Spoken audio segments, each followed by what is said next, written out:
Bonjour à tous et merci d'écouter ce nouveau PIFcast, le podcast du Paris International Fantastic Film Festival, dans lequel un mercredi sur deux, nous vous parlons de cinéma de genre. Pour l'animer autour de moi, Cyril. Coucou. Talal. Hello. Laurent. Bonsoir ou bonjour. Et Xavier. Bonjour. Et aujourd'hui, nous sommes heureux de recevoir The Toxic Avenger. Coucou. Donc DJ, musicien et compositeur de la bande originale de Mutafukaz. Et du distrait avec Pierre Richard. Ah, bravo. Personne ne le sait, mais... C'est intéressant ça. Merci d'avoir accepté notre invitation. Alors voilà comment se passe le PIFcast. D'abord, on fait l'œil du pif, donc le tour de table des derniers films ou séries qu'on a pu voir. Ensuite, on parlera de ton travail en général et sur Mutafukaz en particulier. Ouais. Et ensuite, tu te prêteras au jeu de programmateur du PIF avec ton choix pour certaines séances, donc ton choix de film pour certaines séances. Et on finira en musique avec la bande originale que tu as choisie. Cool. On commence donc par l'œil du pif et on commence avec Cyril. Ouais, comme ça je suis sûr que mon film il n'a pas été pris par quelqu'un d'autre. Comme d'hab. Donc c'est un film Netflix dont je vous parle aujourd'hui. Parce que en fait, non. Boycott. À la base c'est un film d'Andrews Niccol. Il se trouve qu'il est sorti sur Netflix. Andrew Niccol, il te remercie. C'est donc Andrew Niccol, donc pour situer, rappeler, scénariste hyper important à Hollywood et réalisateur aussi très doué. Il a fait les scénarios pour ses propres films, mais aussi il a fait Le Terminal et Truman Show, qui sont deux excellents scénarios. Il a réalisé Bienvenue à Gataga, qui est un excellent film, Simone, qui est un très bon film. Il a fait Lord of War, qui est un très bon film. Et après, c'est la catastrophe. Non, non, j'aime beaucoup In Time. Et je vais expliquer pourquoi. Mon Dieu.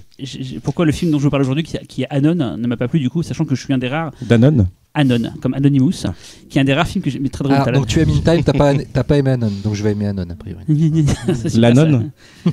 Okay. J'ai toujours pas compris. Donc en fait, je vais juste parler de Anon et après je t'explique pourquoi, en étant un hardcore fan d'Andrew Niccol, j'ai pas du tout aimé Anon. Je vous casse directement le truc, j'ai pas du tout aimé Anon. Anon, c'est quoi? C'est l'histoire d'un futur dystopique. On va croire qu'il aime bien ça, Niccol. C'est un peu toujours les films qu'il fait, on va dire.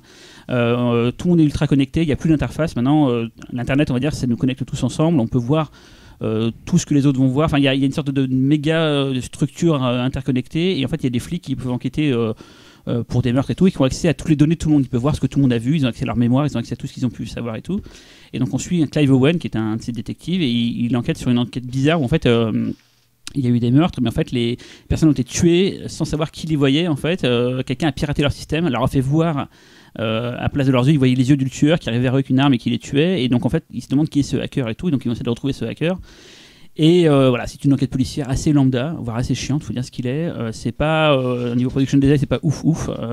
Ça se veut du futur un peu réaliste, comme il a pu faire ce Gataga. C'était déjà le problème de Time Out. Voilà. Production design, c'était cata. Time Out, c'était pas terrible, mais il y avait un très très bon début de film. J'en parlerai après si tu veux, mais c'était cool le Time Out. Voilà, le début de film était très bien. Ah, le pitch est mortel. Hein. Non, même tout le début avec la mer et toute l'idée sur le temps qui vaut de l'argent et tout. Je trouve que le Time Out, c'est un très beau film jusqu'à ce qu'il aille chez les riches en fait. Dès que c'est avant, je trouve ça parfait. Quand il va chez les riches dans le Time Out, je trouve qu'on perd vachement en intensité et tout. Mais là, Anon, il n'y a jamais ça. Il n'y a jamais cette émotion qu'on a pu avoir dans ses précédents films, sachant que j'ai pas vu Good Kill et j'ai pas vu non plus Les âmes vagabondes, qui apparemment n'est pas terrible. Mais, voilà, bah, c'est du jeune ado. Dans la lignée de Twilight et conneries. Donc un réalisateur scénariste qui à la base vraiment j'adore, hein, je suis vraiment un hardcore fan de ses films et là j'ai une grosse déception, je me suis vraiment fait chier. Il n'y a jamais à un moment donné une idée, un truc tu te dis ça peut être pas mal. La seule chose qui peut être bien c'est Amanda Seyfried, non même pas. Non, ce qui est fort c'est qu'il a réussi souvent à voir des choses très longtemps avant. Avec Truman Show il avait vu les dérives de la télé-réalité bien avant que ça arrive. Pour Simone, le principe des acteurs virtuels on en voit en ce moment maintenant et tout. Enfin, il a souvent eu la baraque là-dessus même pour je pense pour Gataga, on n'est pas encore arrivé à ça mais on va sûrement y arriver un jour sur la modification sur les génomes et tout. Et là, le seul truc qu'il a à peu près fait, que je trouve qu'il réussit, c'est de côté ce que va être les interfaces. Plus tard, actuellement, on a encore les téléphones, on a encore des ordinateurs, mais bientôt, ça sera tout intégré dans la vie de tous les jours, ça sera dans notre tête, ça sera dans nos yeux et tout. Là-dessus, peut-être, je pense qu'il a réussi à faire ça, mais dans la réalisation, c'est pas terrible. Il a fait un système visuel pour qu'on puisse comprendre quand on est dans une vision à travers les yeux ou dans la vie réelle, c'est qu'en fait c'est en scope quand c'est le film normal, et comme c'est un film Netflix et qu'ils savaient que ça allait pas être en salle, et ben du coup on est à 1,78, donc les barres noires s'effacent quand on est dans la vision vue d'intérieur quoi. Mais voilà, c'est un film qui est très plat, il n'y a jamais d'émotion, en fait on s'en fout un peu de ce qui se passe, et ce qui n'est pas le cas je trouve de ce que dit Simon et toi aussi. Dans In Time, moi je trouve qu'il y a une séquence quand il court pour retrouver sa mère, et que, je ne sais pas si vous voyez cette séquence, en plus c'est Craig Armstrong, c'est un compositeur que j'aime beaucoup pour la musique, qui fait la musique à ce moment-là, il y avait vraiment de l'émotion, moi je trouve, j'étais subjugué par cette scène, mais il n'y a jamais un truc de ce niveau-là dans Anon, hein, donc voilà, donc c'est sorti sur Netflix il y a peu de temps, Regardez si vous êtes fan d'Andrew Niccol, sinon vous avez autre chose à foutre que regarder ça. Cool, Quelqu'un d'autre j'ai vraiment pas aimé pour le coup. C'est donc un réalisateur qui fait que des films à partir d'expressions connues, le temps c'est de l'argent, bien tu vois, qui vole un œuf, qui vole un bœuf. Non, Terminator. Un réalisateur français. La guerre c'est mal. La guerre c'est mal, ouais. Donc voilà, apparemment personne d'autre l'a vu, non? Non, pas encore, non, il est sur mes tablettes, mais... Non, pareil, j'ai découvert ça vendredi. Moi, il y avait un truc bizarre, mais c'est vraiment de mémoire. Il me semble qu'à la base, le premier pitch qui avait été annoncé, c'était pas du tout ça. Et genre 2 mois plus tard, ils sont revenus encore à faire de la com dessus. L'équipe n'avait pas bougé, toujours même réal, même acteur et tout, mais le pitch n'avait plus rien à voir. Donc, je sais pas, moi, en fait, à cause de ce souvenir, ça me disait pas grand chose de le voir. J'ai découvert vendredi en fait qu'il était sorti dans l'anonymat un peu quasi total. Bon, après moi j'avoue, je suis pas fan de Nichols quoi. En dehors de Gattaca. Pauvre type. On passe à Laurent. Alors moi aussi c'est sur Netflix, mais c'est pas une prod Netflix, c'est on va dire un fond de catalogue Netflix qui est sorti un petit bout de temps, mais que j'ai découvert il y a 1 ou 2 mois on va dire. C'est Espectro. Avec Paz Vega de Alfonso Pineda Ulloa. J'aime beaucoup le pitch de ce film qui me fait beaucoup rire puisque c'est l'histoire d'une voyante qui n'a pas su prédire son viol. Voilà, donc déjà c'est plutôt rigolo. Elle est à Pôle emploi maintenant, j'espère. Voilà. Et donc forcément elle est traumatisée par ce qui lui arrive et elle s'enferme dans un appartement. Et deuxième idée assez intéressante du scénar, c'est qu'elle essaye de suppléer à son don de vision qui ne fonctionne plus par une installation de caméras de sécurité qu'elle met absolument partout dans l'appart pour surveiller dehors, dedans, etc. Et après, ça devient quasiment polanskien. Elle reste complètement enfermée dans l'appart et elle ne sort plus et se fait livrer les courses. Et il y a une espèce d'apparition spectrale qui se manifeste de temps à autre. Et son don de voyance ne fonctionne toujours pas. Elle ne sait absolument pas ce que c'est. Donc je ne vais pas trop vous spoiler non plus. Voilà, donc pitch vraiment très sympathique. En plus, avec Paz Vega. Excellente actrice de Lucia Ilsex, de Spanglish avec Adam Sandler, qui était une très sympathique comédie qu'on avait aussi dans The Spirit de Frank Miller. Malheureusement, le film, quand on commence vraiment à virer sur les manifestations paranormales, ça fait un peu trop sous The Ring, J-horror, fantôme aux cheveux sales, etc. Mais on voit pas trop arriver le twist, alors que pourtant, quand on y réfléchit, il est d'une évidence carabiné, mais non, franchement c'est plutôt bien amené, donc c'est un peu trop surstylisé à mon goût. Ça fait un peu carte de visite hollywoodienne. Regardez les gars, je suis doué. Et d'ailleurs le mec m'a tourné un film américain qui s'appelle The Jésuite sur un scénar de Paul Schrader quand même, qui est terminé là. Il date de quand le film donc, que tu as vu 2013. C'était le 3e long métrage du réalisateur mexicain. C'est du fond catalogue, mais pas loin en fait. Non, bah disons que pour Netflix, tu vois, si tu veux le trouver, il va pas être. Enfin, va falloir un petit peu chercher dans la section horreur, quoi. Mais voilà, assez intriguant. Je vous laisse juge, mais voilà. Et c'est quoi le titre Espectro. Espectro. Voilà. En fait, je me rends compte que sur Netflix, 2013, c'est quasiment la cinémathèque pour eux. C'est clair, voilà. Ouais. Je sais pas, je pense qu'il y est depuis. Il doit y être depuis un peu 6 mois, 6-8 mois, je pense. Et donc le mec a fait des bons films avant ou je ne connaissais absolument pas son travail avant. Il a fait un film fantastique et un film non fantastique, mais qui n'ont pas atteint nos frontières. C'est son premier film qui a atteint la France. Il avait fait des séries télé aussi, donc voilà. Mais je sais pas si quelqu'un l'a vu. Non, j'ai jamais entendu parler d'ailleurs. Voilà. C'est pas sorti. Non, juste sur Netflix. Ça fait 2 fois qu'on sèche Xavier là. Je sais pas si vous. Et j'ai pas encore vu tout le catalogue Netflix. En fait, il faut prendre des films récents pour le baiser, quoi. C'est le seul moyen. Quoi. Du coup, notre invité a un film. Ouais, c'est un docu Netflix aussi que j'ai vu il y a pas longtemps et qui n'a rien de genre. Enfin, quoique en même temps, ça ferait un pur pitch pour un film de genre. Ça s'appelle Tickled. Je sais pas si vous avez vu ça. Qui se chatouille là. Le mec qui chatouille. Qui est un documentaire ultra hallucinant. Je sais même pas pourquoi j'ai commencé à mater ce truc-là parce que le pitch de base est juste complètement nul. C'est un journaliste de chez Vice, je crois, qui veut faire un documentaire sur des compétitions de chatouille. Voilà. C'est marrant parce qu'il y a quelqu'un qui m'a dit exactement le même argument que toi, c'est-à-dire il a commencé puis il se demandait pourquoi je vais regarder ça. Difficile de pas spoiler, mais ce qu'on peut dire en fait c'est que le type va à la rencontre du patron de ce truc-là et que le mec l'envoie chier, ambiance, si tu continues à faire des investigations sur notre truc, on va te défoncer quoi. Donc le mec dit pas normal quoi. Et après je peux pas en dire grand chose parce que sinon je spoil tout, mais documentaire hallucinant de A à Z sur des compètes de chatouilles. Et visible du coup il y a sur Netflix sur Netflix parce que c'est une spéciale Netflix. Merde, sans savoir. D'ailleurs cette émission est sponsorisée par Netflix. Pour information, le film était passé à l'Étrange Festival en septembre l'année dernière je crois il me semble, ou peut-être l'année d'avant. Ouf, vraiment ouf. Vraiment hallucinant. Chatouille. Mais t'es pas le premier à me dire que c'est une bombe et plein de gens ne veulent pas dire pourquoi. Ils nous disent tous regarde, tu continues la lignée. Quoi. Ça me donne envie, moi. On fera un pif-cas spécial chatouille. Et surtout pour les gens qui sont chatouilleux, c'est un film d'horreur en fait. C'est pour ça que ça m'intéresse parce que si tu me dis que tu me chatouilles, je rigole quoi. Je vais te chatouiller. Voilà, elle rit. Vous pouvez pas voir, mais elle rit. Je passe à mon œil. Moi, j'ai parlé d'un vieux film pour laisser une chance à Xavier de l'avoir vu. Vieux film, c'est en 2012, 2011 1944. Ah, mais Netflix, il connaît pas ça. C'est ça. Du coup, c'est sur Canal Play, tiens. Donc, c'est L'Esprit diabolique, alias Voodoo Man, un film de William Bodin avec Bela Lugosi. Et j'ai vraiment adoré. J'ai regardé complètement par hasard ce film-là. Ah là, je vois Xavier qui hoche la tête. Donc c'est bon, il l'a vu celui-là. À partir du moment où c'est avant la Deuxième Guerre mondiale, il connaît. Non, mais j'ai regardé complètement par hasard parce qu'il faisait 1h02. Hein. Vous savez que j'ai un critère horaire qui compte des fois dans mon choix de film. Si tu regardes un film Bollywood et ça permet de faire voir comme deux films normaux en fait. Ça fait. Ça. Quoi. Tu peux voir 4 films. Et du coup, en gros, ça parle du docteur Marlowe qui en fait a perdu sa femme. Enfin, sa femme est décédée et donc comme c'est un espèce de savant fou, il kidnappe des jeunes femmes pour redonner la vie à sa femme, qui est un peu dans un état complètement végétatif. Et pour kidnapper les jeunes femmes, il fait dévier une route, donc il les kidnappe avec ces 2 hommes de main qui sont assez sinistres. Voilà, donc c'est assez glauque le début. Tu dis oula, dis donc des jeunes femmes qui se font enlever, etc. Et il procède à une espèce de cérémonie vaudou / hypnose pour essayer de transférer l'âme de la jeune fille qu'il a kidnappée dans sa femme. Et ça marche toujours un tout petit peu, donc sa femme reprend ses esprits, il est très content, puis hop, ça passe. Donc il est toujours très déçu. Imagine, il enlève Marine Le Pen et il y arrive. Putain, dégoûté.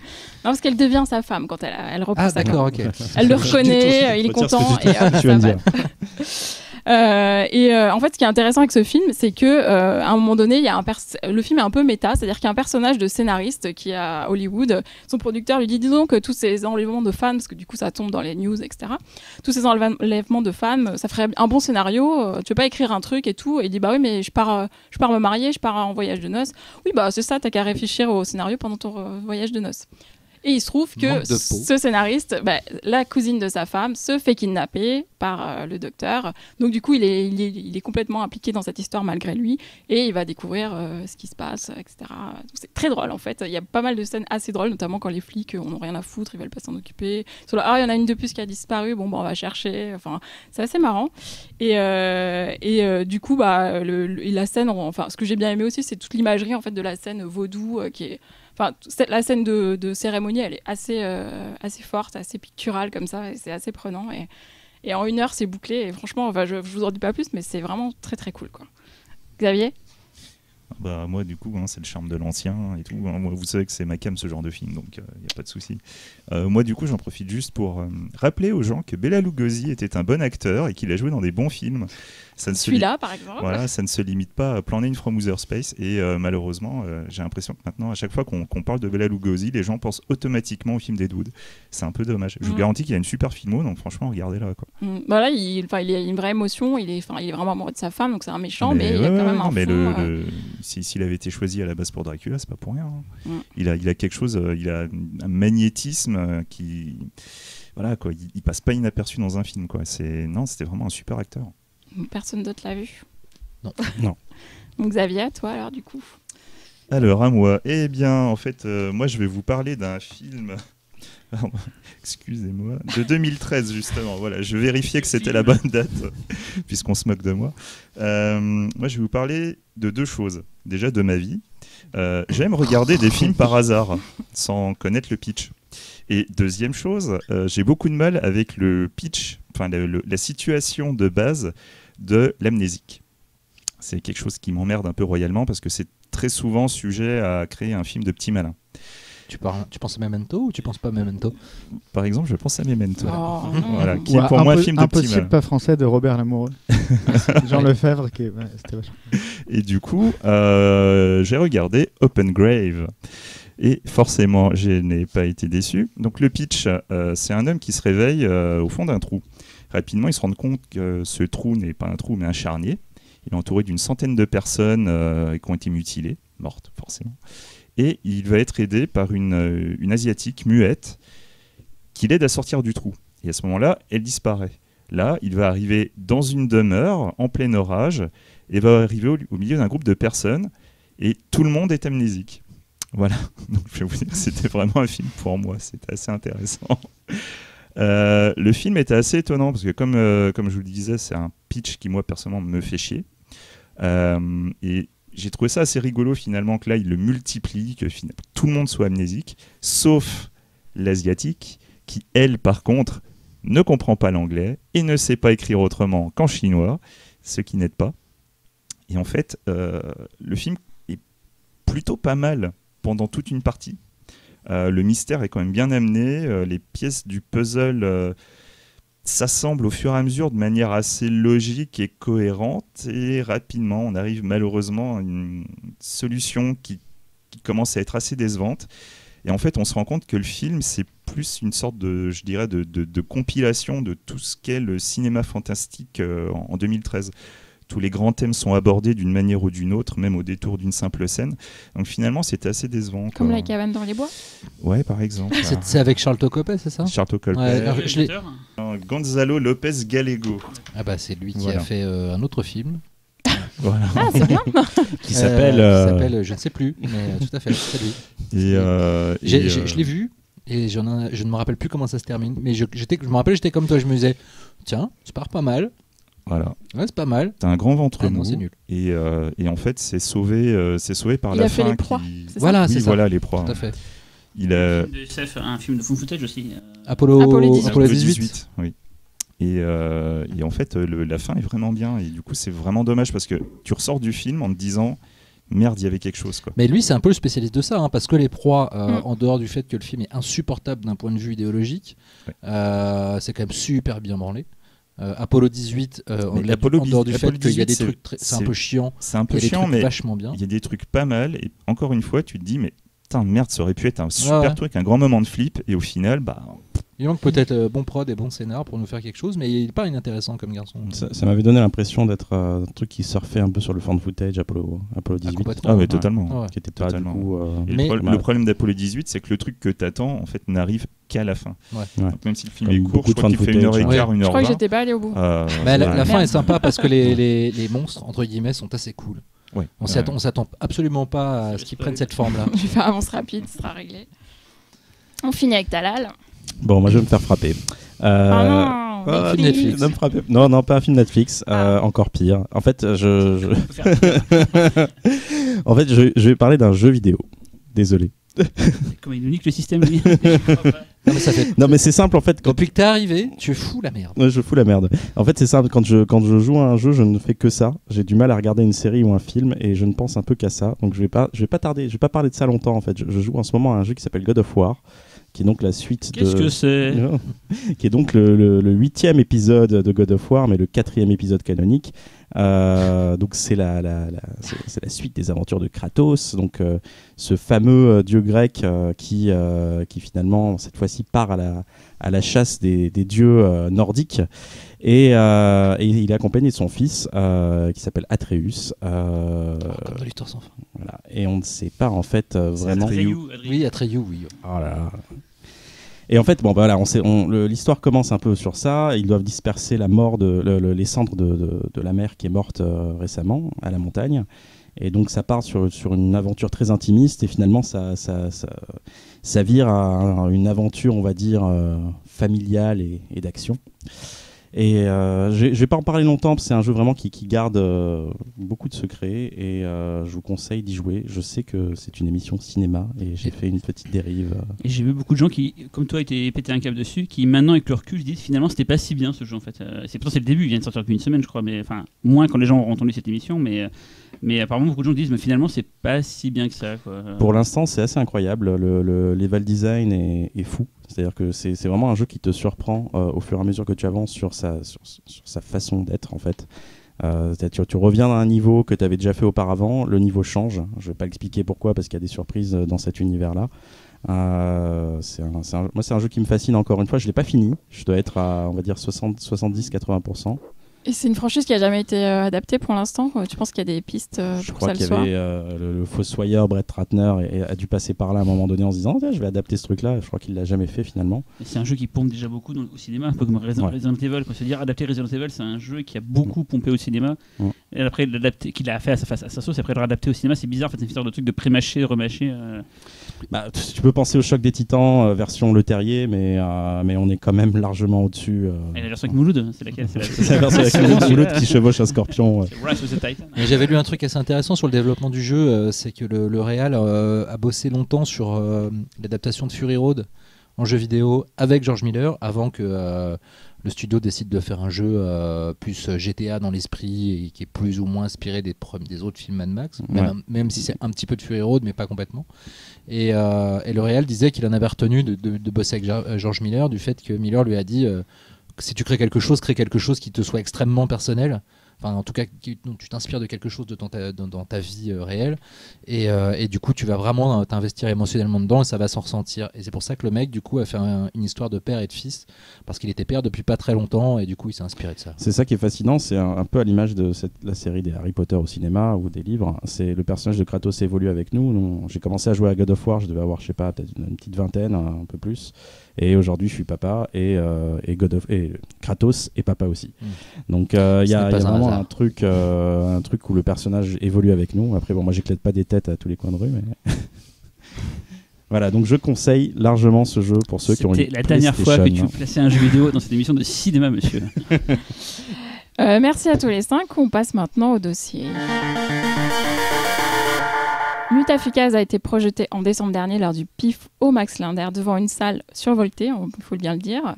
Le film est enfin sorti au cinéma depuis le 23 mai. The Toxic Avenger est avec nous parce qu'il a créé la bande originale du film. Et une partie des dessins, personne ne le dit, mais... C'est vrai ? Non, c'est totalement faux. Je crois tout, moi, tu sais. Je suis comme Kratos. Fake news. J'ai fait l'animation. J'ai fait toute l'animation moi-même. Ron est un menteur. Toutes les blagues. Mais tiens, raconte-nous un peu, pour ceux qui ne te connaissent pas, il y en a peut-être. Ouais. Qui es-tu, d'où tu viens ? Cet exercice très difficile. Voilà. Eh bien, je fais de la musique depuis bien longtemps. Figure-toi, puisque je fais de la musique. Est-ce qu'on est pré-bac alors ? Parce qu'on parlait tout à l'heure en prélude de l'émission, est-ce qu'il fallait passer avant le bac ou après le bac ? Ça dépend si tu as fait une Sachant œuvre. que je n'ai pas le bac en plus, donc c'est un peu plus technique. Ah, donc faut que tu t'arrêtes de parler maintenant en fait, c'est ça du voilà. coup. Si c'est les cours de flûte en 6e, non. Ouais.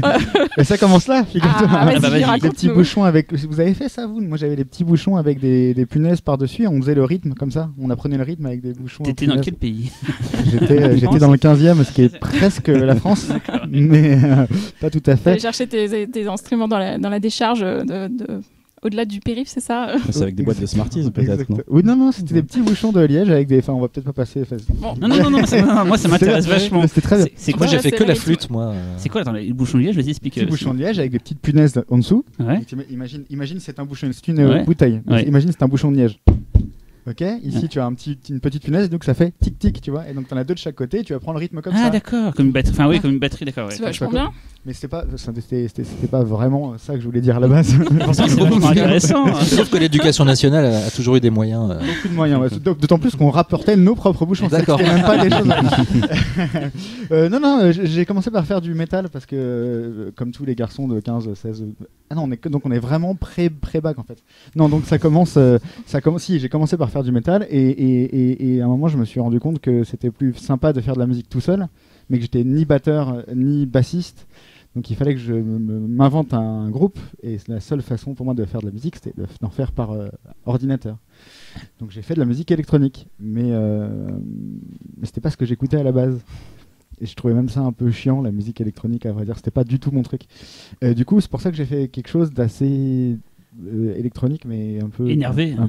Au départ, très énervé, la haine de tellement de choses. Et t'avais quoi, 15-16 ans, donc c'était les années 90, sur le milieu des années 90 à peu près, quoi. Donc c'était la dance qui cartonnait. Pas là pour donner l'âge des gens. Non, mais pour situer, c'est les années 90, c'est l'eurodance et tout, c'est ça, quoi, l'électro, on va dire. C'était dominante. C'était la deuxième moitié des années 90. Et du coup, c'est ça qui donnait le truc un peu particulier. En plus, à la base, en vrai, je voulais un peu faire un truc un peu French Touch, Daft Punk, parce que je trouvais ça quand même assez cool. Mais j'avais pas du tout le matos. Du coup, j'avais par contre mes pédales de guitare. Et du coup, j'ai branché mes pédales de guitare sur mon synthé pourri. Et en fait, c'est pour ça que genre, le son que j'ai, il est un peu voilà. Et donc voilà, ça vient de là. En fait, c'est très désorganisé. Hein. C'est extrêmement dans ma tête. C'est comme ça. Hein, et voilà. Je sais pas. C'est une belle présentation, non? Et après, t'as commencé. T'as eu un compte MySpace, c'est ça? Mais comme tout le monde, t'as pas eu de compte MySpace? Non. Je pense que je parlais tout à l'heure avec Simon. Moi, j'ai connu. Pas eu de compte MySpace? Non. Moi, j'ai connu Toxic Avenger. Miscara, un truc, je sais pas. Un truc Elle avait un Skyblog, Véronique, non? T'avais pas un Skyblog? Même pas. Même pas. C'est très décevant. Donc moi, je t'ai connu en fait à la base, ouais, sur MySpace. Sur Miscara. Sur tout début de MySpace et tout. C'était parce qu'en fait, c'était bien, c'est qu'on découvrait plein de groupes comme ça, d'autres qui n'ont pas été connus, d'autres ont percé. Et je vois, ça fait un petit moment que je suis ta musique et tout, et j'ai suivi ton évolution, j'ai suivi tes albums et tout. Et c'est ça qui m'a toujours plu. Et c'est marrant, c'est quand j'ai vu Toxic Avenger, Mutafocus, je ne savais pas que tu étais dans la musique. En fait, je ne savais rien du tout. Et je me souviens au passage, pour ceux qui ont vu le film de l'appartement, j'ai fait tiens, ça ressemble quand même vachement du Toxic Avenger. Plus tard dans le film, il y a des morceaux de toi, donc là j'ai fait bon, il n'y a pas d'autre possible, c'est lui. Et quand j'ai vu au générique que tu étais accompagné, mais que c'était quand même toi, j'ai fait putain, ouais, d'accord, c'était vraiment. Je reconnais rarement des musiques, mais là j'étais trop content d'avoir connu la patte, le style. Parfois c'est gênant d'avoir une patte comme ça, parce que du coup j'essaye de faire des trucs qui me ressemblent moins et j'y arrive pas, parce que du coup je sais pas faire en fait, tu vois. Oui, mais c'est ça aussi. Enfin, c'est la patte. Voilà, c'est la patte, c'est le. Moi j'adorerais faire du folk, par exemple. J'adore la folk, j'écoute beaucoup de folk. Mais je suis extrêmement nul à ça. Et du coup, tu dis que tu es un peu autodidacte, mais donc tu as fait tout ce qui est solfège et tout. Des fois, il y a plein de musiciens électroniques qui n'ont jamais fait, qui juste à l'instinct composent, comprennent les rythmiques et tout. Donc, quand tu dis que tu as commencé sur l'ordinateur, enfin sur les synthés, tu as quand même fait, je pense, un petit peu de tracker, des choses comme ça, non, à l'époque? Non, même pas. Non. J'avais un synthé. Des années 90, le tracker. Sur Amiga, sur Atari, tu avais ça en fait. J'avais un synthé, un 4 pistes, ma guitare, et voilà quoi. Je faisais des trucs. Et t'es une famille de musiciens ou c'est un truc qui n'a rien à voir? Rien à voir. C'était venu comme ça. Boucher charcutier, non, je plaisante. non, ça m'est venu comme. Et puis j'ai commencé en recopiant des riffs de Pantera, tu vois, la guitare. C'est comme ça que j'ai appris la musique. Voilà. Et du coup, on arrive. Je galérais de ouf parce que j'étais très mauvais.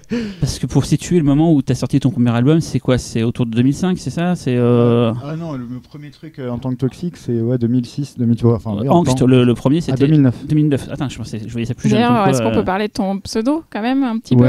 Choix de l'idée est nulle. L'idée est nulle. J'ai plusieurs façons de le raconter, mais je vais la raconter de façon très honnête. En fait, j'avais un groupe de hip-hop à l'époque qui s'appelait Edwin is Dead. Je sais pas pourquoi on avait pris ce nom-là, mais parce qu'on si je sais pourquoi en plus, c'est parce qu'on adorait Ed Wood et qu'on adorait Boos et du coup on a fait Bellel, enfin tu vois, c'est voilà. Et ce qui est nul pour un groupe de rap du coup, parce que cela dit, un groupe de rap qui adore Boos, ça mérite. Mais parce qu'on faisait du rap, mais on se cherchait un peu sexuellement, tout on se cherchait. D'accord. Et en fait, on faisait vraiment un truc dans le coin et on envoie notre disque aux Inrock et les Inrock font faut faire un article dessus. Et du coup, ils nous appellent, ils font on va parler de vous. Et nous, on était là, pardon. Mais même nous, on pensait pas. Et du coup, c'était le film que j'étais en train de mater. C'est tout. Il fallait que je choisisse un nom et je m'étais en train de mater Toxic Avenger. C'est juste ça, quoi. Ça peut être Partout de Grosse volume 3, quoi. Et non, c'est tombé sur Toxic Avenger. Les choristes. Les choristes, ça aurait été raccord sur un musicien. MC les choristes. Et pareil, le nom de ton album, Angst, c'est référence à un film que Cyril et moi on adore ou pas? Pas du tout. C'est décevant, hein. Je devrais dire oui. Je sais, à chaque fois qu'on pose la question, je devrais dire oui, monsieur. Non, c'est parce que c'est un mot allemand qui définit un sentiment, c'est un mot qui n'existe pas en français ni en anglais. Tu vois le film dont on parle pas du tout? Schizophrénia, voilà, je crois la peur ou le. C'est un mélange de peur et de colère. D'accord. C'est un sentiment. C'est un sentiment qui n'existe pas ailleurs. Il n'y a que l'allemand qui peut sentir cette haine et cette colère. Exactement. Angst. Exactement. Ouais. Je trouve ça cool d'appeler mon album avec un mot allemand. Et comment tu te retrouves du coup à être contacté donc par Ron pour bosser sur Mutafocus? En fait, Ron, comme il avait déjà contacté Aurel et Aurel à la base, juste pas grand Aurel, il y a très longtemps, et qu'il savait qu'on avait travaillé ensemble, le lien il s'est fait assez facilement en fait. Et puis on a un ami commun qui s'appelle Tsushinoko qui fait des dessins, qui a fait les dessins de mes derniers maxi. Et du coup, il en a parlé, il a dit bah ouais, en fait, c'est évident. Ça s'est vraiment fait comme ça. Il m'a appelé une fois et je lui ai dit d'accord. Il m'a envoyé le film et j'ai fait la musique. Mais c'est vraiment comme ça, c'est horrible. J'ai pas d'anecdote charmée à raconter. Mais du coup, toi, t'as eu le film fini devant les yeux. J'ai eu le film, à toi de composer dessus. J'ai eu les images terminées. Ouais, le doublage était encore. Gringe n'était pas encore dans le doublage. Je sais plus qui faisait ça. D'ailleurs, c'était une voix très efféminée. C'était assez chouette aussi. D'ailleurs, une autre. Mais ouais, et puis certains trucs qui étaient même. Enfin, c'était pas vraiment fini, mais ouais, j'ai eu le. Il y avait déjà le rythme en tout cas, quoi. Ouais, il y avait le rythme. Ouais, il y avait le rythme.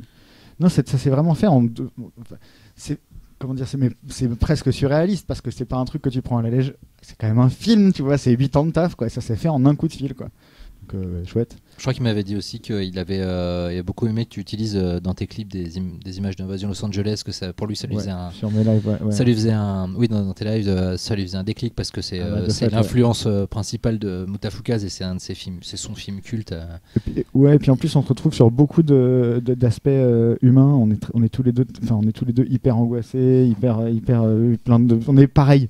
Donc on se comprend très bien, mais là en ce moment on s'appelle tout le temps, c'est genre pour parler de nos inquiétudes, ou en plus on est hypochondriaques tous les deux, mais deux versions différentes. Moi je vais jamais voir le médecin parce que j'ai peur de crever demain, lui il va tout le temps voir le médecin parce qu'il a peur de crever demain, mais du coup c'est pas un vrai, les vrais c'est les gens comme moi, ceux qui vont jamais voir de médecin. Vaut mieux vivre en cachet, vivre en heureux. Je préfère crever demain que savoir que j'ai un cancer et en avoir pour 5 ans encore. C'est mieux parce qu'en fait c'est mieux de vivre sans amis. Enfin, bon, c'est peut-être pas très gai. Si on peut faire un podcast fin de vie, mais qu'est-ce pas philosophie. Mais du coup on s'est retrouvé sur beaucoup de ces trucs là et comment s'est passé l'échange? Il t'a donné carte blanche ou il avait des directives? Alors il avait des directives. En fait c'est très bizarre parce que Ren est à la fois très liberticide et à la fois il m'a laissé carte blanche. Donc c'est très très très bizarre, et il me donnait des références qui étaient pour le coup pas du tout les miennes mais horribles. En fait il me donnait des références que je trouvais c'est pas du tout ce vers quoi je serais allé. Du coup on s'est retrouvé un peu à mi-chemin et ça a fait un truc assez cool. Mais ouais, ces références étaient assez il me parlait de dubstep et tout, moi ça me faisait hyper peur, mais en même temps il est pas du tout musicien, il passait son temps à me dire mais je suis pas musicien, donc quand je te dis dubstep pense pas, parce que je lui ai envoyé des trucs dubstep, il me faisait mais c'est pas du tout ce que je veux. Et il t'avait mis genre ce qu'on appelle les thumb tracks, c'est-à-dire des morceaux à lui qu'il aime bien, pour te donner le mood en fait un petit peu de la scène et tout. Ouais, certains de mes morceaux aussi, de mes vieux morceaux et tout, et certains trucs, je me suis mis à faire des choses, j'ai fait du reggaeton pour le film par exemple, j'ai fait du dub pour le film, et c'est vraiment, je peux pas supporter cette musique. Le morceau de Willy, tout à fait. Ah, c'est toi qui l'as composé aussi. Et genre je peux à écouter, je trouve que c'est l'enfer. Cette musique, mais à faire, en fait je comprends pourquoi les mecs qui font du dub, c'est parce que c'est trop cool à faire. C'est trop simple ou trop cool? C'est trop cool à faire, c'est trop cool à l'écouter, c'est l'enfer. Mais c'est ces mêmes gens qui te disent que le métal c'est toujours le même morceau, mais c'est des gens qui n'ont jamais écouté de dub en fait. Dub c'est depuis 50 ans la même musique. C'est clair, même rythmique, même accords. Et alors la musique elle est co-composée, en tout cas pour tout ce qui est plus orchestral, par Guillaume Mouzet. En fait Ron disait qu'au départ il aurait souhaité que ta musique et celle de Guillaume se mélangent encore plus, mais ça n'a pas pu se faire. Lui disait pour des histoires de gamme. Pour des histoires de gamme et d'incompatibilité d'humeur. Non, je plaisante. On pouvait pas se saquer, donc c'était pas possible. Non. Et puis en fait, parfois les rencontres ne se font pas autant qu'elles devraient se faire. Et en même temps, on a quand même sans bosser purement vraiment ensemble sur des morceaux, on s'est quand même, quoique sur certains quand même, sur le morceau de fin notamment, on se parlait beaucoup quand même. Donc en fait.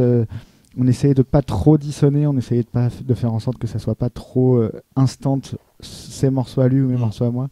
Mais effectivement, on aurait dû, mais après on n'avait pas non plus 107 ans pour faire le truc. Déjà, et puis on n'a pas du tout les mêmes méthodes de travail. Donc parfois c'est difficile de se rencontrer quand moi je suis très bordélique et je mets des notes comme ça, tu vois, je mets des notes, et lui est plus académique. Donc forcément parfois c'est un peu difficile de se comprendre, mais on essaie de se comprendre le plus possible. Et tu avais fait, toi avant, juste pour le plaisir ou pour tester ça, prendre des extraits d'un film que tu aimes bien et sonoriser ce film-là, ou des extraits. Sur quoi tu avais pu faire ça par exemple? Buffet froid, donc sur les passages dialogués, sur les passages où il se passe rien, parce que c'est un film qui est très très peu bavard finalement. En fait, c'est un film où il y a des aplats de couleurs de ouf. Il y a une scène il y a beaucoup de scènes dans l'appartement. Dans l'appartement et dans la cage d'escalier de l'appartement, et c'est des scènes que je trouve surfascinantes. Je peux les mater en boucle toute ma vie, je pense. Donc et puis surtout j'ai même fait un album à partir d'un film, un film qui m'a inspiré mon deuxième album qui s'appelait Romance and Cigarettes. J'ai beaucoup écouté, mais du coup ça s'inspire de quel film du coup? On en parlera tout à l'heure. Oh. Mais du coup tu avais vraiment une envie de faire de la musique pour le cinéma? Ouais, c'est mon envie depuis que je suis môme. Donc, ouais, il faut que je continue en fait. Faut que je continue. J'ai été très content quand tu as eu le prix à Gérard Armé, justement, le prix de la meilleure musique. C'est trop cool. Ça se voyait que tu étais vraiment. Gérard Armé, tu vois. Enfin, à mon époque, ça s'appelait pas Gérard Armé. Avoriaz, oui, mais voilà. Ils prennent que des villes où on sait pas trop si on doit prononcer la dernière lettre. C'est quand t'es parisien. Mais ouais, moi, ça me faisait fantasmer ces trucs-là. Et du coup, d'avoir pris le prix de la meilleure musique là-bas, ça t'a. J'ai pleuré. Le top. Pour de vrai, j'ai pleuré. Ma femme, elle m'a dit tu l'as, et j'ai pleuré. Et après, j'ai fait à manger, mais ça n'a rien à voir. J'ai mangé avec des larmes. J'ai pleuré parce que c'est trop cool. Tu sais, moi, j'ai pas eu le bac, donc en fait, ça, c'est mon bac, tu vois, un peu. Bah voilà, donc maintenant, t'es à la fac maintenant, du coup. Moutafouka, c'est la fac. Ah non, l'après, ce sera la fac. Le jour où Moutafouka sera nommé au César, tu m'appelleras. Ah ouais, non, c'est pas sûr ça. Non, c'est pas sûr. Mais du coup, tu devrais faire que ça, ou quand même la compo perso, c'est un truc que tu veux continuer de faire? Ouais, non, c'est bien, mais je suis pas très concert, par exemple. J'aime pas trop me montrer devant des gens. T'étais masqué au début d'ailleurs. Ouais, mais c'est hyper. Tu sais, c'est hyper. Faut être fou pour faire ça en fait. C'est quand même, l'être humain est pas fait pour se mettre devant plein de gens. Bah. Et du coup, les gens, c'est marrant, c'est que les gens le savent. Et la semaine dernière, j'ai joué à Lille, où il y a 2 semaines. Et à force de dégager ça, je pense que je dégage un truc de genre laissez-moi tranquille. Igor. Et j'entendais des gens crier dans la salle on t'aime bien. J'ai jamais vu ça de ma vie. Tu vois ce que je veux dire? On t'aime bien, on t'aime bien. Relax. C'est pas on te déteste, c'est pas on t'adore, c'est on t'aime bien. Et du coup, du coup, si je pouvais faire beaucoup plus de ça et moins de concerts. Si je pouvais faire genre 10 concerts dans l'année, juste ce serait parfait. Pourquoi tu fais pas comme les Daft Punk qui font engager d'autres gens pour faire les concerts? Je lance une news. Fake news. C'était peut-être pas tant dans le faux que ça. Ouais, moi j'imagine dans la scène, dans la pièce. Surtout, envoie Cyril, il serait ravi, je suis sûr. Non, mais j'aurais une anecdoque pour le off, si tu veux. Mais j'imagine bien laisser des gens faire. Ils sont dans la salle, ils écoutent le concert. Parce que j'ai un pote, il a été les voir en live à l'époque, je me souviens, il l'a vu 5-6 fois et il avait filmé à chaque fois, il avait mis les pistes face à face et c'est le même concert au même moment à chaque fois. Donc je me suis dit, c'est une playlist en fait, en gros quoi. Et je me souviens, je sais pas si tu vois qui c'est, Merzbo, un japonais complètement fou. Là. Je l'avais vu en concert, c'est un mec hyper pointu. C'est de la noise ultra vénère et tout, sans bouchon, tu peux pas écouter ça quoi. Et le mec, donc il fait la musique la plus extrême de l'univers. Et en fait, je le voyais sur scène, il était dans son Macintosh, tout doucement, en train de cliquer, tout ça et tout, avec plein de gens qui écoutaient ça. Et j'imagine en train de faire le morpion ou le démineur pendant que nous, comme des cons. Non, mais d'ailleurs, est-ce qu'on peut justement révéler un des plus grands secrets qui me fascine de l'éternité devant l'éternel? Comment, qu'est-ce que fait un DJ sur scène en fait? Bah, tu demanderas à des DJ, moi je suis musicien. Toi, t'as des instruments alors? Non, je fais le DJ aussi, Mais le DJ, alors regarde. Bon, imagine-toi, c'est très peu radiophonique, mais imagine-toi 2 platines en face. Donc tu as une platine, une deuxième platine, et en face tu as une espèce de mixette comme celle-ci, un peu plus sophistiquée. Il faut que que les 2 BPM, donc les 2 rythmes soient au même tempo. Donc ça déjà, ça demande du temps en fait. Et surtout, il y a quand même un art du DJing qui consiste à essayer déjà de te faire un enchaînement qui ne s'entende pas et à créer un truc, à construire quelque chose. En fait, c'est un vrai art, mais je comprends qu'on puisse être très hermétique à ça parce que tu as le droit. Alors c'est pas que je suis hermétique, la montée dans la soirée, le fait de faire monter les gens, c'est ça que je veux dire, il y a un art de connaître les morceaux et tout. Et honnêtement, en tant que DJ, quand ça t'arrive, quand tu arrives à construire un truc vraiment et que les gens l'entendent, c'est assez exceptionnel à faire, c'est assez fou quoi. Oui, mais là tu parles d'impro, mais par exemple quand Vitalik fait un concert, tu vois, il fait des lives, Vitalik, il fait pas de DJ. Il fait pas de DJ set, Vitalik. Mais du coup, il fait quoi là? Il joue sa propre musique. Il a les heures et tout. Il relance les boucles et tout. Voilà. Mais ce qui est marrant, je sais pas si c'est ton cas, Simon, parce qu'on a un groupe qui a beaucoup compté pour le PIF qui s'appelle Double Dragon, qui a fait beaucoup de musique pour PIF. Et en fait, les mecs qui font ça, donc à la base, sont pas du tout musiciens, ils étaient DJ. Mais en fait, à force de passer des sons et d'écouter, ils ont eu envie de faire leur propre musique. Ils ont fait leur propre musique. Toi, tu as commencé comme musicien avant de faire DJ. Donc c'est nourri en fait l'un l'autre. Mais parce que faire un live électronique, comme je le fais aujourd'hui, ça coûte cher parce qu'en fait ça implique beaucoup de matériel, c'est compliqué et pour voyager c'est aussi compliqué. Honnêtement, le live que je fais en ce moment, je devrais pas faire ça. Je suis sur scène avec ce qu'on appelle des synthés modulaires. C'est un peu compliqué les synthés modulaires. Tu les mets sur Twitter, je te montre les câblages et tout. Comment il m'a jugé là, il m'a regardé, c'est un peu compliqué. Mais non, parce qu'on part de 2 platines et tout, donc forcément les synthés modulaires. Mais en gros c'est des synthés. Bref, c'est un instrument avec beaucoup de C'est fils. les synthés qui se Les branchent synthés- entre eux. C'est comme les opérateurs téléphoniques, les nanas qui faisaient faisaient des opérateurs téléphoniques à Ça l'époque. vient de là en fait à la base. Le câblé, Ça vient exactement de là en fait. Ça a été construit dans des anciennes cabines d'opérateurs Bah, il téléphoniques. faut imaginer que le son c'est vraiment un signal électrique et Ouais. que tu vas tu pars de zéro genre et tu vas le modifier entièrement, le faire passer dans un truc, un autre Et en truc. fait, et ainsi de suite. chaque module fait un effet différent, ce qui Ouais, fait que selon les exactement. modules que tu utilises, ça modifie le Exact. son. Et c'est pas du tout fait pour. Enfin, c'est pas fait pour faire des lives. Si tu peux, mais en l'occurrence, moi qui essaye de faire quelque chose qui se ressemble d'un soir sur l'autre, c'est complètement antinomique. Oui, c'est pas différent, je pense, c'est fait pour être. Donc en fait, à la base, je faisais DJ parce que live c'était trop cher, trop chiant pour les promoteurs quoi. Et du coup, aujourd'hui, tu Et- fais plus de scènes que... Je fais moins de scènes parce que je peux me permettre de faire moins de scènes parce que j'aime pas ça. Ok. Enfin, c'est pas que j'aime pas ça, c'est que je suis comme DJ, je me sens très mal à l'aise, mais j'essaie de faire que les trucs que j'ai envie de faire quoi. Où je sais que les salles vont être petites, j'aime pas les grandes salles, ça me panique, je préfère les Oh, mais petites. tu fais la première partie de Relsan depuis peu là. Ouais, Donc là, tu fais des salles gigantesques. Ouais, merci. La vache. Ouais. Avec Xavier. Mais comment c'est il s'appelle Enfin, Doclo, ouais. Doclo, voilà, qui faisait si vous avez vu le clip de Comment c'est Relsan loin Comment c'est Xavier. loin Comment c'est loin, il joue dedans, mais ce clip-là, Xavier, où il est avec son scooter et tout, et c'est mortel. Ouais. Et donc tu fais avec lui maintenant. Ouais. Et là, bizarrement, j'ai pas. Mais parce que tu vois plus personne en fait. C'est un grand noir, quoi. C'est plus. Ouais. Mais c'est marrant de faire Bercy. C'est très marrant. Et le son, il pète bien que ça. Bah non, parce qu'on a des ears, on a des petits D'accord. comme des machins. Donc en fait, c'est très bizarre parce que sur scène, on pourrait se parler, on s'entendrait. Quoi. C'est D'accord. très bizarre. Et une question, tu joues des morceaux de la BO de Mutafukaz dans tes lives? Non, pas Non, encore. Parce pas que, encore, mais tu comptes le faire? Ouais. Cool. Le morceau de fin que j'aime bien, qui s'appelle Luna, Ouais. et que je trouve joli. Ouais, ça, je vais le jouer, je pense. Ouais. Carrément. Et je me rappelle que pareil, Run m'avait parlé de la compo du morceau de la poursuite en Ouais. voiture qui a été source de beaucoup de réflexions. Apparemment ça a pas mal muté entre un Mais c'était BPM très lent. C'était l'enfer parce que. Parce que l'idée de la musique du camion de glace et tout ça est assez mortel. En fait, en gros, c'est une poursuite avec un camion de glace, donc il fait un bruit de camion de glace. Et sauf que la caméra parfois rentre dans le camion, en ressort, etc. Et je me suis dit que ce serait sympa que la musique match et à la fois le rythme du camion de glace et la mélodie. Il fallait que ça c'était un enfer, mais j'ai cru mourir parce que je savais pas faire ça, donc j'y ai passé des heures et des heures, mais ouais c'était un beau challenge, ça, c'était cool à faire en tout cas. Ça rend bien, en tout mortel. cas, ouais, Ah, ça ouais, rend- Ouais, c'est une des scènes les plus folles du film. je Parce que pense. des fois, il y a même des ralentis et des fins. Ouais. Vraiment, elle est assez entraînante. Non, puis l'idée de la musique, juste la petite mélodie, la boîte à musique du camion de glace qui s'accélère en même temps que Ouais.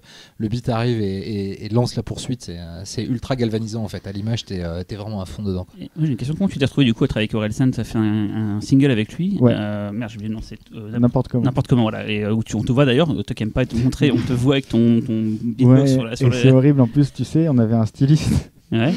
Et parce que on a tourné ça à Los Angeles et donc je sais pas pourquoi ils nous ont mis un styliste. Parce que voilà quoi. Et du coup il m'a mis C'est un que des gros vêtements clip. que je ne porte jamais dans la vie quoi. Tu vois. C'est très bizarre. T'es très Chaque fois, looké je revois dans le ça- truc À et chaque tout. fois je revois ce truc là, je me dis mais qu'est-ce que j'ai un T'as chapeau, pas osé dire j'ai non. un chapeau, un blazer et tout. Et c'est un clip d'ailleurs très rigolo, il y a plein d'effets de partout, des gens qui apparaissent, qui disparaissent, il y a des Ouais. effets à la façon web 2.0 avec des trucs et tout. Ça a non vieilli maintenant, c'est ouf. Bah, j'imagine que maintenant, oui, ça doit être un peu ringard, mais à l'époque, ça l'était moins. Et du coup, vous vous êtes rencontrés comment en fait? Du coup, comment ça s'est fait cette rencontre? C'est pareil, c'est horriblement pas sexy toutes les anecdotes de. Et en fait, juste je connaissais le mec qui l'a signé enfin, je sais plus c'était Warner ou je sais plus. Et du coup, je trouvais ça cool, je l'ai appelé, on s'est rencontrés, il a dit ok. Voilà. Et comment tu t'es fait signer du coup? Toi, fait signer, ça fait un peu bizarre, mais parce que toi, tu viens, à une époque, ça semblait bien, mais maintenant, c'est évident, mais tu viens du coup de l'indépendant. Et Ouais. comment t'arrivais à te faire repérer? C'est tellement compliqué des fois, il y a tellement beaucoup d'appelés, peu d'élus. Mais ça vient de MySpace en fait. Vraiment? Ouais, en fait, je me suis mis sur MySpace à l'époque parce que ma copine de l'époque était anglaise, elle habitait en Angleterre et c'était le moyen le plus facile de lui faire écouter des morceaux. Sauf que y a un Américain qui m'a écrit pour me dire hey, j'adore ta musique, tu viens à Los Angeles et puis et on te signe et puis on fait une tournée, tu vois. C'est comme ça que c'est passé. Et il avait signé un groupe qui s'appelle Matt & Kim que j'adorais, qui était hyper cool. Et du coup j'ai fait bah vas-y on y va. Et en fait il avait fait ce label avec Steve Aoki qui est maintenant devenu un D'accord, cake, oui, déjà. le DJ. Et du coup, je suis parti à Los Angeles, je suis parti vivre à Los Angeles en fait, et on a commencé à faire la tournée des bars un peu miteux, et on a fait un vinyle, on l'a déposé à la main chez des disquaires, dont plein chez Amoeba, qui est genre le gros disquaire de Los Angeles. On voit souvent le truc gigantesque là sur un étage. Et le lendemain, on l'a déposé, le lendemain je passe pour aller chercher un disque, je me dis tiens, je vais aller voir quand même combien de disques a vendu, j'ai été voir, il n'y avait plus de disques. Et j'ai demandé au mec qu'est-ce qui se passe, quoi. Il m'a dit tout a été vendu, et je pige pas parce qu'Amoeba il y avait 15, enfin voilà. Et en fait on avait une page dans Rolling Stone magazine, on ne savait pas. Et donc ça a commencé comme ça, et du coup on est passé des bars à des salles de concert, mais du jour au lendemain, quoi. Donc voilà, c'est cool. Une belle histoire. Voilà. Ouais, c'est cool. Ceux qui nous écoutent. Hein. MySpace. Voilà, MySpace. Si vous Ouvrez une page MySpace sur tout de MySpace. suite. Ça existe encore. On va peut-être écouter juste un petit morceau de Mutafukaz. Tu veux nous faire écouter quoi du coup, Simon? On va écouter Luna, c'est mon morceau préféré.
Le moment est venu de tester ta cinéphilie. Tu vas t'improviser sélectionneur du PIF. Et tu as choisi plusieurs films pour répondre à certaines séances du PIF, notamment la séance culte. Ouais. Et donc tu as choisi Je ne sais plus. Le Prix du danger. Le Prix du danger, bien sûr, qui m'a inspiré mon deuxième album. Voilà. Romance and Cigarette. Oui. Ouais, c'est un film qui me fascinait quand j'étais petit, déjà parce qu'on ne pouvait pas le voir. En fait, C'est compliqué. parce que plein de problèmes de procès avec à cause de Running Man en fait. En fait, c'est lui, c'est Luc Boisset qui a fait des procès à Paul Michael Glaser justement pour plagiat quoi. Ouais, qui est un film français d'anticipation, de science-fiction, ce qui déjà en soi. J'ai hésité. En fait, c'est marrant que je mette ça en parallèle tout le temps. J'ai hésité à mettre ça ou Noirs sont les galaxies, une série. Antenne 2 des débuts des années 80. Ça déchire. Dont on a déjà parlé ici, me semble. J'en ai parlé une fois, ouais. Mais ça déchire et à la fois, c'est, je pense, le truc le plus lent que tu n'aies jamais vu de ta vie. Mais bon, bref, mais ça me fait penser, je sais pas moi pourquoi j'ai vraiment ces deux films toujours en parallèle. Le Prix du danger, qui est donc un film d'anticipation avec Gérard Lanvin et Bruno Kremer. Et Piccoli. Michel Piccoli, Marie-France Pizier. Pourquoi j'ai oublié Piccoli, c'est horrible, alors que c'est l'animateur.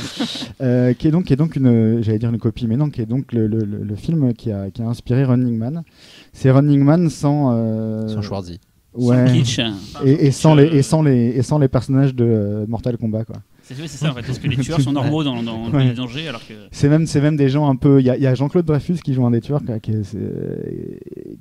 c'est joué, c'est des gens trop normaux quoi. Il y a un petit facho, un peu qui vient pour tuer et tout. Ouais, donc. On rappelle le principe peut-être pour ceux qui ne connaissent pas. Eh bien, c'est un jeu télé où le protagoniste doit aller d'un point A à un point B sans se faire tuer. Et s'il ne se fait pas tuer, il gagne 1 million de francs. Ouais, c'est ça. Et en plus ça se passe, alors je crois que ça a été tourné genre en Bulgarie ou un truc comme ça, du coup il y a un espèce de truc hyper soviétique dans le film qui est hyper cool. C'est en Yougoslavie. Il y a quelques scènes, bravo. Il y a quelques scènes, il est fort. quelques scènes tournées à la Défense, aussi je crois au centre commercial Les Arcades dans le 93 à Noisy-le-Grand. Il y a pas l'endroit je sais parce que je vivais à côté, j'y allais tout le temps quand j'étais petit. C'est là où tourné aussi Brésil aussi et Hunger Games récemment là. Hunger Games tout à fait a été tourné. Et c'est au Brésil quoi, qui a été tourné là-bas, je crois que c'est cette sorte de bâtiment, c'était une construction néo-futuriste. Ouais, j'ai fait des photos là-bas. Voilà, donc, comment il s'appelle cet architecte? Ah, je sais. Il est connu. Il n'y a plus personne là. C'est comme Le Corbusier, c'est un quelque chose, je crois. Je me rappelle que j'allais voir tous les James Bond dans ce centre commercial quand j'étais petit. Voilà. Une fois, j'ai mangé du pain. D'une force. Et donc voilà. Mais alors du coup, j'ai une question. Si je me souviens plus, c'est Stephen King a copié le scénario pour faire son bouquin, Xavier. Alors à la base, c'est une nouvelle de Robert Sheckley qui doit dater de fin des années 50, je crois. Cette nouvelle-là, en fait, c'est ce qu'a adapté Yves Boisset pour faire le film. Sauf que soit c'est la même année, soit c'est l'année d'avant. Stephen King, lui, avait donné sa propre version de la nouvelle de Sheckley. Donc je précise que la nouvelle de Sheckley, c'est un truc très court, hein, c'est 20-30 pages. Ouais, ça. Merci. Et par contre, la nouvelle de King reprend l'idée de Sheckley, mais pour en faire un bouquin de 200 pages. Un peu plus quoi. Qu'il avait publié sous son pseudo sous Richard Bachman. Ouais, voilà, donc pour ceux qui ne connaîtraient pas, Bachman c'est son pendant violent, réaliste série B un peu, quoi. Et nihiliste. Voilà, ça part de alors à ce propos, j'ai un vieux fantasme, mais je pense qu'il n'a jamais été réalisé, mais peut-être que si en fait. Est-ce qu'ils ont adapté Marche ou crève? Non, mais alors non, ça jamais. Malheureusement, c'est en train de méga fantasme en train de se dealer. Darabont devait le faire et il a été écarté apparemment. C'est en train de se dealer apparemment là. Il y a une news qui est tombée la semaine dernière et moi aussi c'est mon fantasme, c'est mon préféré de King aussi. Mais pareil. Et donc du coup, le Running Man est sorti en livre la même année ou juste avant le Boisset. Donc Stephen King, lui, en fait, c'est un historien de la science-fiction et du fantastique en littérature. C'est pas pour rien qu'il a pompé autant de fois Richard Matheson. Ouais, mais voilà, dans l'optique Stephen King, c'est pas pomper, c'est redonner une adaptation. C'est comme quand il reprend Antise, pour faire Rose Red. Par exemple. Après, tu vois, c'est dans ce principe-là en fait. Autant j'adore King, autant il y a des fois où il est à la limite parce que le bazar de l'épouvante, c'est juste un rip-off de la nouvelle de Matheson. Sur Stephen King. Bref, en tout cas, pour en revenir à cette histoire de plagiat, en fait, après, Paul Michael Glaser, lui, a adapté le Stephen King, mais le fait est que quand on regarde le film Running Man, il y a des scènes qui sont vraiment identiques à celle de Boisset. C'est ça le Notamment truc. Celle de studio, les scènes en studio. Exactement, ouais. les scènes de studio, c'est vraiment le film de Boisset.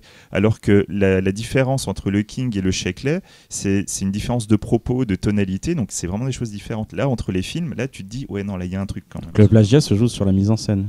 C'est ça. Mais surtout, dans Running Man, les gens c'est des prisonniers qui sont forcés à faire ça, alors que dans le Boisset, c'est des volontaires qui veulent gagner de l'argent en fait. Et du coup, par rapport à Romance and Cigarette, qu'est-ce qui vas-y, c'est l'album inspiré, le film raconte chaque inspiré. histoire. Ouais, l'album vraiment, et il y a même, tu réécoutes, tu verras. Bah oui, je vais réécouter, mais non, du coup, je vais faire gaffe à ça. Ouais, tu verras. Mais ouais. Mais le film marche toujours aussi bien, moi je trouve, hein, au-delà de...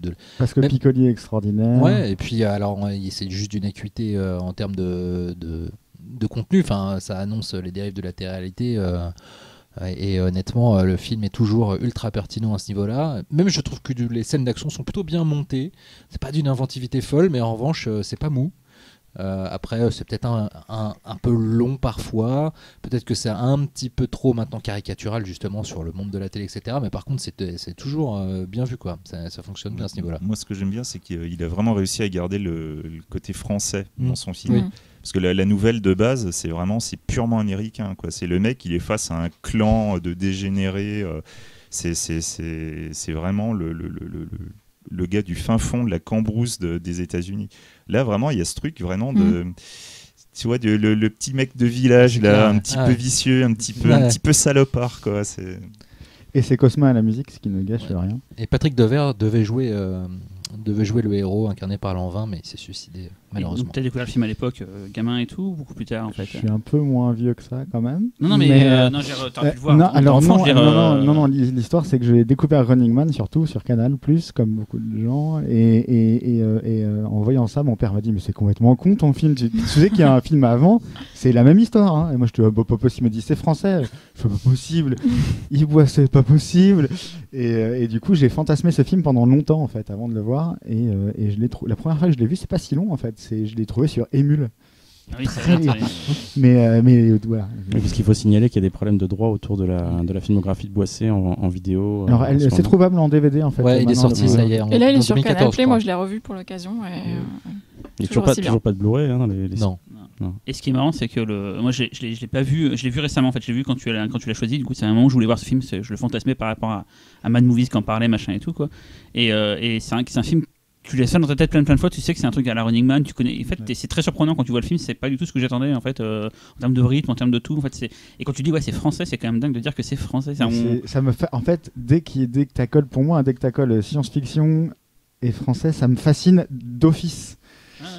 Surtout quand il y a la patine du temps, tu vois, près 85, tu vois. Genre le passage aussi, qui est pas fantastique, qui est plus fantastique que science-fiction, mais Mollo. Non mais le passage c'est un film fascinant du point de vue de l'esthétique et tout aussi. Il y a c'est sûrement un des trucs les plus moches que j'ai jamais vu, quoi. La main de l'extraterrestre. Il y a un truc, tu dis mais là c'est la France. Le passage en dessin animé, il y a un passage en dessin animé quand même. Et il y avait eu, je me rappelle, le Prix du danger avait été diffusé dans l'émission Les Dossiers de l'écran, ça avait été. C'est à cette époque-là, on passait un film et il y avait un débat derrière. C'était sur la télé du futur. La violence à la télévision aussi, je crois. Ça vaudrait le coup de le revoir aujourd'hui, ce débat, je pense. Est-ce que ça porte un nom, les films de exploitation comme ça? C'est ce genre de film, parce qu'il y en a beaucoup en fait. Entre le Prix de danger, Running Man, Battle Royale. C'est de l'anticipation. De la dystopie. Ce genre-là précis. C'est un peu de survival anticipation. Mais encore plus de ça, c'est-à-dire genre des gens qui sont le côté survival. C'est vrai. Bah non, ça n'a pas de nom, mais on pourrait en inventer. Parce qu'il y en a quand même beaucoup en fait. Voilà, pour en inventer un. Dystopie avec des gens qui courent. Les jeunes ils diront c'est des films à la Hunger Games et nous on leur ferait bouh. Nous on dirait à la gueule des films à la Battle Royale si on est un peu plus. On passe à ta séance jeunesse. Ah ouais, c'est Adrénaline, c'est ça? Oui. Ouais, Adrénaline de Yann Piquer. Yann Piquet Simon, je crois, son nom. Alors c'est un film à sketch. Sérieux? C'est ça, ils sont plusieurs. Ouais, c'est Juan. Oui, c'est Yann Piquer Simon. Yann Piquet, c'est Juan Piquer Simon. Non, je confonds avec l'espagnol qui fait. Qui a fait Pisces et le sadique et la tronçonneuse. Je confonds. Alors là, t'étais en train de me sortir le scoop du siècle, mec. J'étais en train de me dire, je suis rentré dans ma 4e dimension. J'ai rencontré Yann Piquer et tout, qui a produit la suite de Baby Blood, Lady Blood. C'est donc Ce qui est logique puisque... Oui, non, c'est un film à sketch d'épouvante français de la deuxième moitié des années 80. Et sur ce, je m'en vais. Mais c'est complètement C'est un barge. film qui a amené plein de trucs à l'époque. Ça a bien marché. Ils ont fait une suite. Qui s'appelait Il Parano y avec avait Smile Smile et tout Gustave dedans. Parking, Voilà. qui était donc un petit peu moins bien. Et un Mais peu je plus veux voir marqué ça, par moi. l'époque. Mais de là, c'est marrant, il n'y a pas grand monde qui est sorti de ce truc-là, mais il y a eu comme Alain Robac qui a fait, et on en parlera, le meilleur segment, et qui a fait après Baby Blood, qui restera toujours le premier film gore français, quoi. En fait, à l'époque, j'étais très petit. Hein. Mais mon père bossait, il est photographe, il bossait pour une société qui s'appelait Unifrance, qui s'appelle toujours Unifrance. Et donc en fait, on avait tous les films à l'époque, tout en cassette, quoi, et on matait tout. Mon père, peu importe ce que c'était, on les matait ensemble, quoi. Et donc j'ai maté ce truc-là et j'ai halluciné sur ce truc qui était alors je l'ai revu du coup là.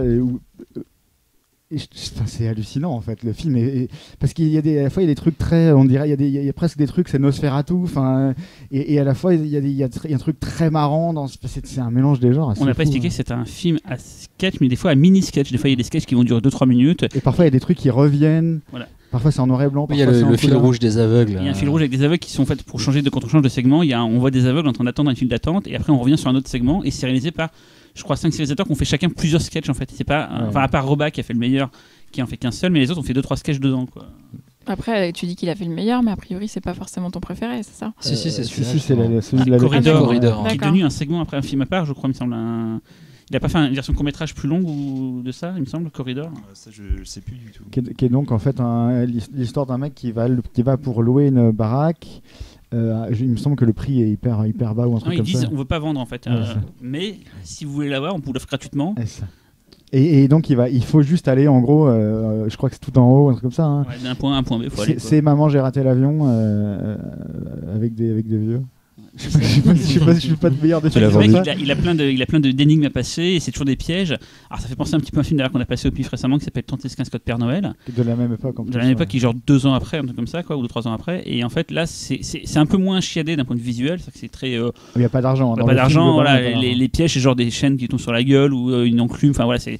Mais comme tu dis, il y a un côté un petit peu Koh-Lanta. Il y a un côté Rémi aussi, ça fait très Sam Raimi, le côté ultra cartoonesque et ultra soutenu de l'enchaînement des sévices, parce que ça s'étend pas sur la longueur. À partir du moment où il commence à en chier, pendant 10 minutes, il va ne faire que en chier, le personnage, et c'est assez... quand son oreille tombe... Et puis c'est quand même tout ça, donc, le film entier est quand même dans un délire entre épouvante comédie et expressionniste allemand, quoi. Enfin, c'est vrai, mais c'est le sketch de exactement la ça. mouche, le sketch des Le sketch de mouches la mouche est genre hyper... ouais.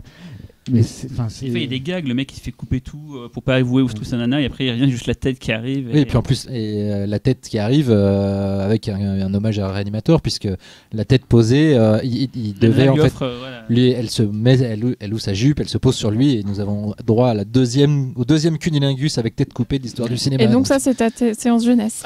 Et oui, parce que je l'ai vu petit, c'est un film qui me fascinait petit. Ça t'a bâti ta Mais cinéphilie. en fait, je ne matais que des films d'horreur quand j'étais môme, parce que j'habitais juste à côté du plus grand vidéoclub d'Europe. Palace Paris, Vidéo. ouais. J'ai pas connu étant pas parisien, mais pas que c'était le.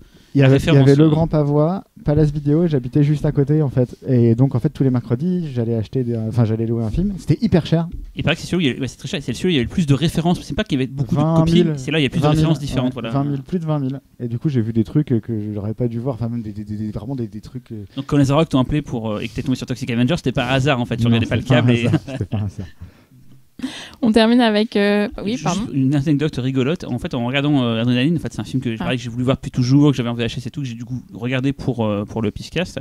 Je me suis rendu compte que quelqu'un que je connais est crédité dans pas mal de scénarios des différents effets spéciaux du film. S'appelle Jean-Marc Toussaint. Tout à fait. Qu'on connaît pour notamment avoir... dans les effets spéciaux Voilà, de Corridor. De Corridor. Et en fait, donc il a fait récemment un documentaire sur le festival du Super 8 de Mad Movies qui s'appelait Super 8 Madness.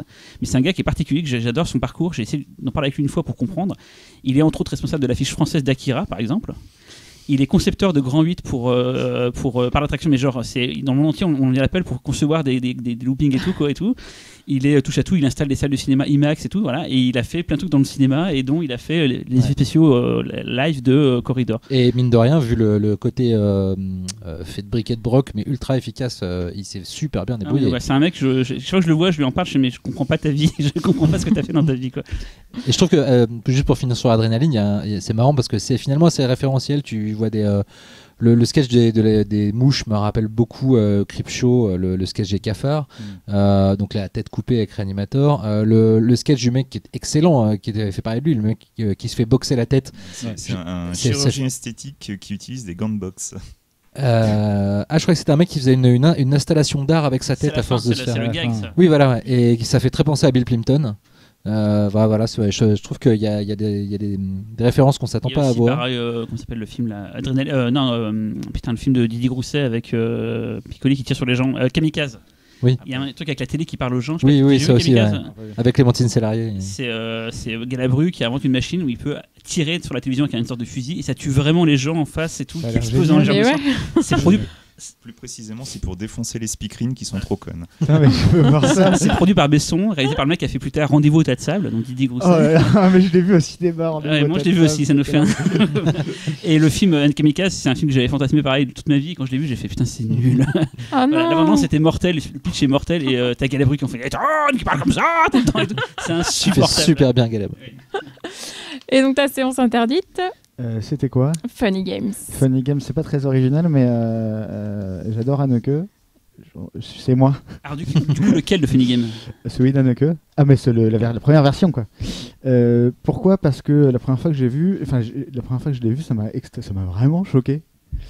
Mais vraiment, que c'est assez rare. Enfin, il y a pas. On va expliquer quand même. C'est des fils de bonne famille, deux fils de bonne famille qui, je pense, s'ennuient beaucoup, qui prennent en otage une famille gentillette.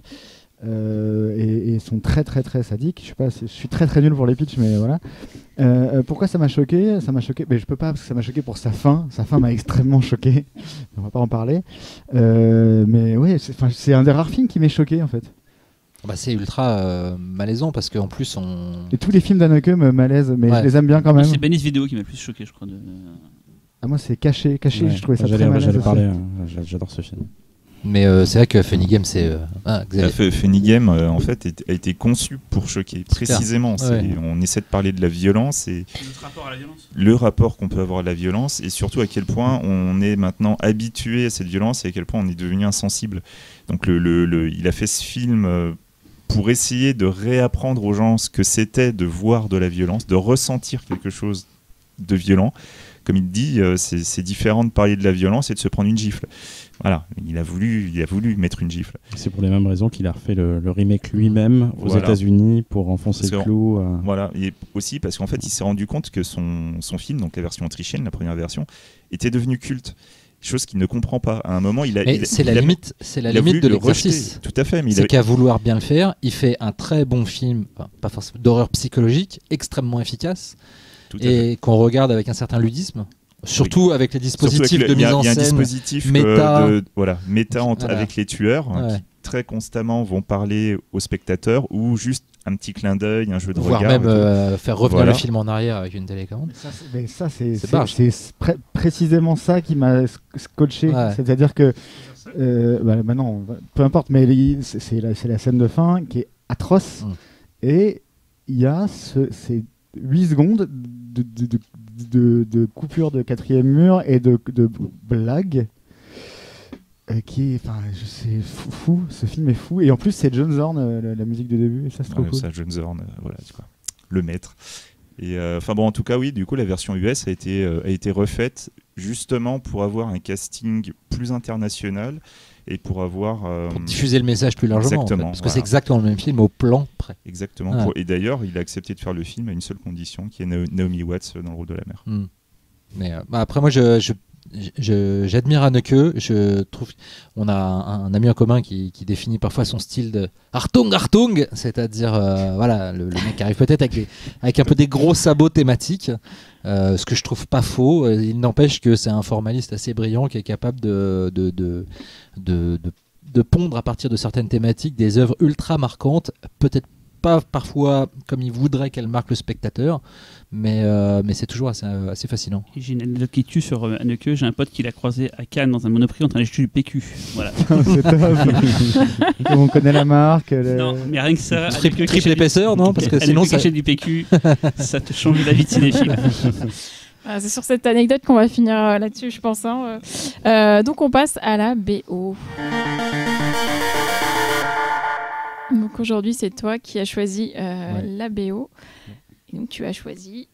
J'ai choisi Le Locataire, enfin le main title du Locataire par Philippe Sard, parce que j'ai le sens de la fête. C'est un très beau morceau quand même. C'est un très beau morceau qui me rappelle... Alors c'est marrant parce que... Le Locataire, c'est un film de Roman Polanski tiré d'un bouquin de Topor. Le Locataire chimérique, je crois que c'est ça. Ouais. Et c'est marrant parce que ce thème-là me rappelle beaucoup le thème du Casanova de Fellini, qui est aussi un film sur lequel Topor a travaillé. Voilà. Donc voilà. Tout ce que fait Topor et ben moi, je trouve aussi, il y a des gens pour qui c'est la déprime absolue. Ah non, putain. C'est le dessin, l'ouverture, je sais pas si tu as vu Viva la Muerte. Ouais, tout le début, il a fait la frise et c'est puis c'était un mec à mourir de rire, enfin globalement en plus, il était. Téléchar, rien que ça déjà. Ouais. Puis le film sur Sade. Ah putain. Ah, Marquis, extraordinaire, Marquis. Et Le Locataire, qui est un film